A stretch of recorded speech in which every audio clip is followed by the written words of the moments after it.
मैंने अपने जीवन में कई महिलाओं से बातचीत की, लेकिन एक महिला है जिसने जीवन भर में अपनी एक अनूठी छाप छोड़ दी।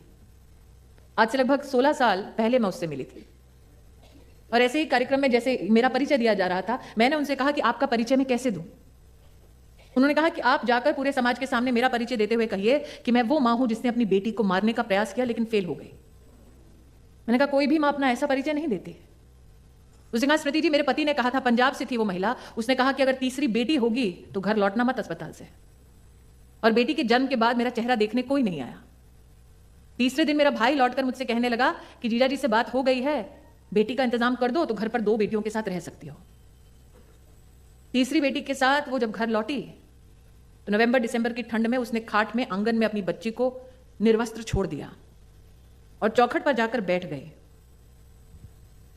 इंतजार करने लगी कि कब बेटी ठंड से मर जाए और वो पुलिस को बुलाए। और चौखट पर बैठे बैठे उसकी आंख लग गई। भोर हुई तो उसने जाकर डरते डरते पलंग की ओर देखा।